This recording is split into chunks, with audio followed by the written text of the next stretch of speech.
21শে জুলাই আমরা অপেক্ষা করছিলাম। যারা বেঈমান আমরা কবেই জানিয়েছি পুলিশকে, 14ই জুন সম্ভবত। আর কয়েকদিন আগে ডেকে, আমাদের 2-3 দিন আগে সম্ভবত ডিরেক্টর শোভনদাকে ডেকে পুলিশ বলছে কালীঘাট হাজরা মোড়ে মিটিং করুন, যেন মনে হচ্ছে এটা লোকাল প্রোগ্রাম, স্ট্রিট কর্নার করবো। ভাবলেন কি করে? যাই হোক, আজকে আমরা কৃতজ্ঞ মাননীয় আদালতের কাছে, কোর্টের পারমিশনে আমরা 21শে জুলাই, যদিও মেয়র রোড আমরা চেয়েছিলাম, আমাদের দেওয়া হয়নি, ব্যাকডেটে ওদের দেওয়া হয়েছে, দিঘি যা হয়ে গেছে হয়ে গেছে, কিন্তু আমাদের প্রোগ্রামের পারমিশন মাননীয় আদালত যেটা দিয়েছেন আমরা রেসপেক্ট জানিয়ে বলছি। বিড়লা প্ল্যানেটারিয়ামের সামনে, আপনারা সবাই জানেন বিড়লা প্ল্যানেটারিয়ামের যে মোড়টা আছে সেইখানে আমাদের প্রোগ্রাম হবে। বেলা 11টা থেকে এসে আপনারা সবাই জমায়েত হবেন। আমার ছবির দরকার নেই, কারো ছবির দরকার নেই, তৃণমূলের সিম্বলটা দেবেন আর বিড়লা প্ল্যানেটেরিয়াম চলো বা কলকাতা চলো স্লোগানটা রাখবেন। আর জায়গাটা হচ্ছে বিড়লা প্ল্যানেটেরিয়াম। আমাদের ভুল করে অন্য জায়গায় যাবেন না, পুলিশ যদি অন্য জায়গায় ঢুকিয়েও দেয় বাঁধ ভেঙে চলে আসবেন।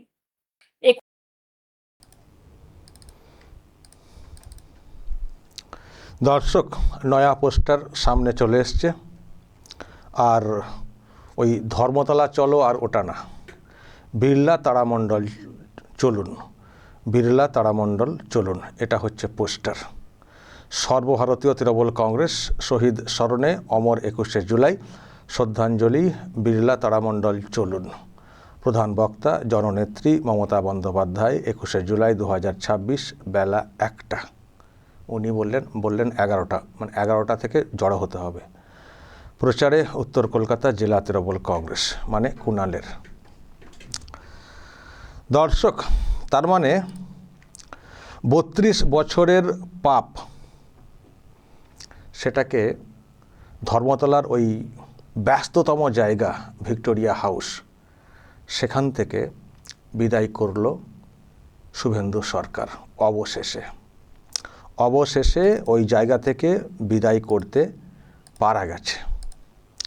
ভিক্টোরিয়া হাউস, ধর্মতলা, চারিদিকে সব রাস্তা, যেখানে কদিন আগেও কুণাল ঘোষ ফিতে নিয়ে চলে গেছিলেন মাপতে কোন দিকে কোন স্টেজ হবে, যুবদের কোন দিকটা, সাংস্কৃতিক অনুষ্ঠান হবে তার মঞ্চ কোন দিকটা, আর মাদারের যারা আছেন তারা কোন দিকে বসবেন, সব নাকি দেখতে গেছিলেন ফিতে নিয়ে, অনুমতি ছাড়াই।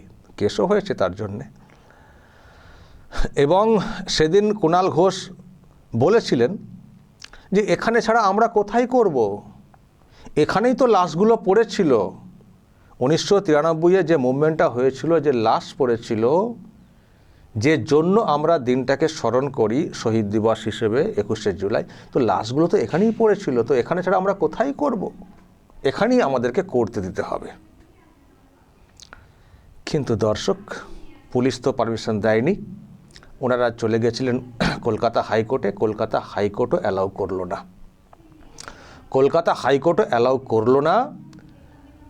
কলকাতা হাইকোর্ট পরে বিকল্প জায়গা জানতে চেয়েছিল রাজ্য সরকারের কাছ থেকে। তো রাজ্য সরকার প্রথমে 3টে জায়গার কথা বলেছিল, 3টে জায়গা। একটা ওই যেটা বললেন নেত্রী, হাজরা মোড়, হ্যাঁ হাজরা মোড় বলা হয়েছিল, হাজরা মোড়। ওনার খুব ঘোষা, পথসভা নাকি, তো কী হবে 21শে জুলাই যেটা হবে সেটা পথসভাই হবে। কত লোক হবে ওখানে, কত লোক হবে দেখব।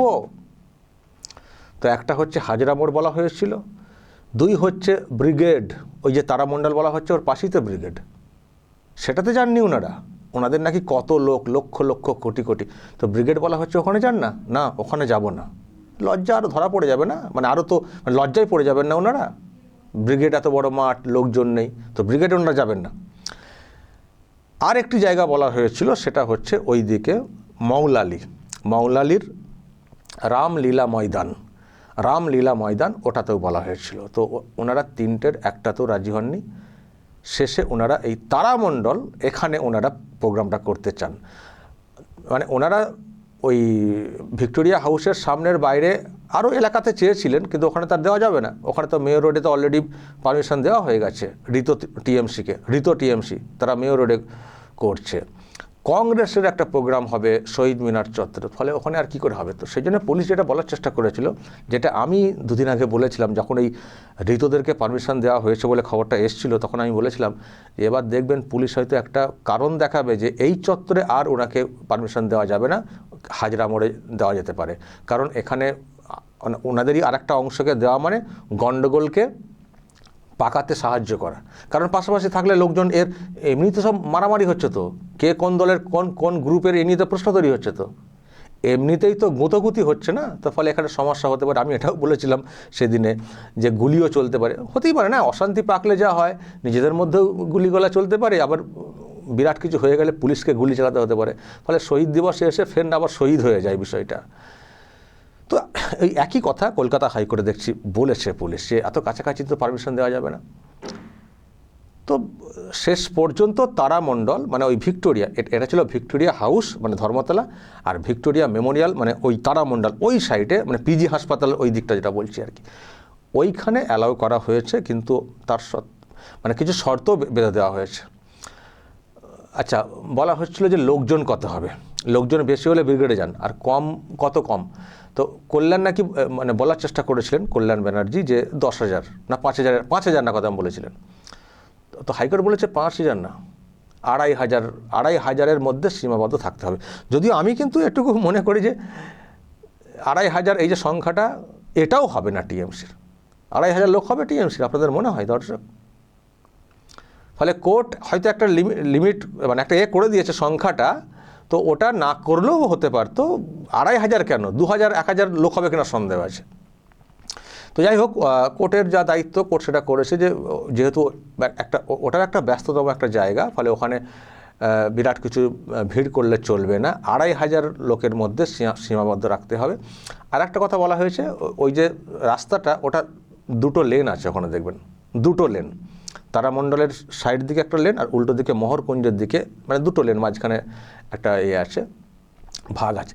তো যে কোনো একটাতে করতে হবে, এটা কিন্তু বলে দেওয়া হয়েছে, যে কোনো একটাতে, মানে অপর অংশটা কিন্তু ফাঁকা রাখতে হবে গাড়ি চলাচল করার জন্য, কোনো মানে জ্যাম করা যাবে না, যানজট করা যাবে না, এটা পরিষ্কার বলে দেওয়া হয়েছে। তো এইসব শর্ত বেঁধে ওখানে অ্যালাউ করা হয়েছে তারামণ্ডলের সামনে। তো নেত্রী আবার বলছেন অন্যদিকে চলে যাবেন না, পুলিশ আবার অন্যদিকে ঘুরিয়ে দিতে পারে, বাঁধ ভেঙে চলে আসবেন, মানে ওনাদের লোক ঋতুদের দিকে আবার না চলে যান। আমি জানি না পরে আবার এটাই বলবেন কি না, আজকে থেকে যে উনি বলে রাখলেন, পরে হয়তো এটাই বলবেন যখন ওনাদের দেখা যাবে যে ওনাদের প্রোগ্রামের লোক কম হয়েছে, হয়তো ওই ব্যাখ্যাই দেবেন হয়তো, আমার ধারণা, যে লোক তো আমাদেরই সব লোকজন ছিলেন, তো পুলিশ তো সব ওইদিকে ঘুরিয়ে দিয়েছে। যখন ধরুন লোকে বলবেন না যে দেখুন প্রোগ্রাম হয়েছে, ঋতুদের প্রোগ্রামে এত লোক আর মমতাদের প্রোগ্রামে লোক নেই, তখন দেখবেন আজকে যে কারণটা বলে রাখলেন না, ওটাই আমার ধারণা ওটাই বলবেন যে লোক আমাদের বেশি, কিন্তু লোককে ঘুরিয়ে দেওয়া হয়েছে ওই দিকে, ভয় দেখানো হয়েছে, অমক তমক গাড়ি সব ওই দিকে ঘুরিয়ে দেওয়া হয়েছে, এটা দেখবেন বলার চেষ্টা হবে। যাই হোক, মানে এইরকম একটা অবস্থা। তো অবশেষে এই ভিক্টোরিয়া হাউসের সামনের আর হলো না, ওখান থেকে সরানো গেছে। সেই প্রত্যেক বছর ওই একটা দিনের প্রোগ্রাম, সেটাকে সামনে রেখে 2 দিন 3 দিন ধরে মানুষকে সমস্যায় ফেলা, সেটা আর হচ্ছে না। ওখান থেকে একেবারে ছুঁড়ে তারামণ্ডল ওই দিকে ফেলা গেছে, এবং ওনারা ওখানেই করতে বাধ্য হচ্ছেন। যারা বলছিলেন যে ওখানে ছাড়া আমরা কোথায় করব, লাশ তো ওখানেই পড়েছিল, ওখান থেকে সরে ওনারা সেই তারামণ্ডল ওখানেই করতে বাধ্য হচ্ছেন। এই হচ্ছে দর্শক অবস্থা। আর এই হচ্ছে পরিবর্তিত সরকার যেটা মানুষের মানে সুবিধা হবে সেটাই করবে, মানুষের সমস্যা হলে সেটাকে অ্যালাউ করবে না, অ্যালাউ করেনি। অনড় ছিল, ওনারা হাইকোর্টে গিয়েছিলেন, সেখানেও বুঝিয়েছে রাজ্য সরকার, পুলিশ বুঝিয়েছে হাইকোর্টকে যে কেন এখানে বারণ করা হচ্ছে। আর এমনিতেই ওখানে 144 বা 163 বিএনএস এখন যেটা হয়েছে সেটা করা হয়েছে 2 মাসের জন্য। ফলে ওখানে বা ওই চত্বরে কোথাও করা যাবে না। তো হাইকোর্টও সেটা বুঝে ওই চত্বর থেকে হটিয়ে একেবারে তারামণ্ডলে পাঠিয়ে দিয়েছে। যাও ওখানে তারা দেখুন ওপর দিকে তাকিয়ে। তো এই হচ্ছে ব্যাপার দর্শক, একটা বিরাট পদক্ষেপ বলবো, একটা বড় একটা ব্যবস্থা নতুন সরকার নিল ওই ব্যস্ততম একটা জায়গা, যেখান দিয়ে বিরাট যানজট। দেখুন তারামণ্ডলে ওখানে বিকল্প রাস্তা আছে, তারামণ্ডলের সামনে একটা হচ্ছে দুটো লেন আছে, একটা লেন ব্লক করলে আর একটা লেন খোলা থাকবে, মানে আরেকটা দিক খোলা থাকবে। আর ওখানে একটা দিক ব্লক, মানে ওদিকটা একটু হলেও মানে এক্সাইড মোড় দিয়ে যাতায়াত করা যাবে, ভিক্টোরিয়ার উল্টো দিক দিয়ে রেসকোর্সের ওখান দিয়ে গাড়ি, একটা ট্রাফিক ম্যানেজমেন্ট ওখানটা করা যাবে। কিন্তু ভিক্টোরিয়া হাউসটা ওখানটা এমন করা হতো, দেখেছেন আপনারা নিশ্চয়ই, তো আপনাদের মনে আছে, আমি সেই ভিজুয়াল দেখাতে পারি। ওই ভিক্টোরিয়া হাউসের সামনেটাকে এমনভাবে পিসি ভাইপো মানে একেবারে সব মানে জ্যাম করে রাখতেন, এই যে ভাইপো উঠতেন বাপরে বাপ, হ্যাঁ, সব যানজট করে রাখতেন। এটা ভাইপোর, আর তারপরে আর একটা ভিডিও দেখাতে পারি পিসির, এই যে সব মানে ভিক্টোরিয়া হাউসের সামনেটা ব্লক করা হতো, কিন্তু পুরো চত্বরটা ব্লক হয়ে যেত। লেনিন সরণি এদিকে, সেন্ট্রাল অ্যাভিনিউ ওইদিকে পুরোটা, এদিকে আপনি যে বিবিধিবাগ যাবেন সেদিকে পুরো রাস্তাটা সব দিক দিয়ে ব্লক হয়ে যেত, সব দিকটা, লালবাজারের দিকটা ব্লক হয়ে যেত, সব পুলিশের একটা দপ্তর ওখানে সব ব্লক হয়ে যেত। ফলে ওখান থেকে সরিয়ে এই যে করতে পেরেছে, এটা নতুন সরকারের পক্ষেই সম্ভব। যেটা অ্যালাউ করবো না তো করবো না, আপনাদের কত দম আছে দেখে নেব। হাইকোর্টে যাবেন, যান, হাইকোর্টে আমরাও যাব, যুক্তি দেখাবো, দেখবো হাইকোর্ট কী করে আপনাদেরকে অ্যালাউ করে। তো যুক্তি দেখিয়েছে রাজ্য সরকার, শুভেন্দু সরকার যুক্তি দেখিয়েছে, পুলিশ যুক্তি দেখিয়েছে যে কেন আমরা এখানে করতে দিতে চাই না, কেন আমরা এই আশপাশে দিতে চাই না। এখন আবার বলছেন মেয়র রোডটা আমরা চেয়েছিলাম, ওখানে ব্যাকডেটে ওদেরকে পারমিশন দিয়ে দিয়েছে। এটাও মিথ্যা কথা, এটাও মিথ্যে কথা। ব্যাকডেটে নাকি ওদেরকে পারমিশন দিয়ে দিয়েছে। মানে মহিলাটির মধ্যে না কোনো চেঞ্জ নেই, জানেন তো, এখনও মিথ্যা কথা বলে যাচ্ছেন, এখনও। ওনার দলেরই সব লোকজন সরে যাচ্ছেন, একে একে সব কেটে পড়ছেন ইনার এবং ভাইপোর আচরণ দেখে, বিশেষ করে ভাইপোর। কিন্তু এখনও মিথ্যে কথা, মিথ্যাচার, এটা উনি ছাড়ছেন না। ব্যাকডেটে নাকি ওনাদেরকে পারমিশন দিয়ে দিয়েছে। দেখান তো কপিটা, ব্যাকডেটে কে কবে পারমিশন চেয়েছেন দেখান তো। আপনারা বসেছিলেন ওখানেই করব, হাইকোর্টে ছুটলেন, কত কি করলেন, তো মাঝখানে ওনারা পারমিশন পেয়ে গেছেন, ওনারা তো ওই সব জায়গায় চেয়েছেন, পারমিশন পেয়ে গেছেন। এখন আপনি পরে চাইছেন আমাকে ওখানে দিতে হবে, মেয়র রোডে গান্ধী মূর্তির পাদদেশে, তো বললে হয় নাকি? আর ওই চত্বরে অন্য কোথায় বা দেওয়া যাবে? মেট্রো চ্যানেল না, শহীদ মিনার, মেয়র রোড, ওখানে হলে আর ওখানে আশপাশের প্রোগ্রাম করতে দেওয়া যায়? তারপর মারামারি করবেন, আর মারামারি করে গন্ডগোল বিরাট কিছু হয়ে গেলে তখন পুলিশের দোষ? এটা হয় নাকি?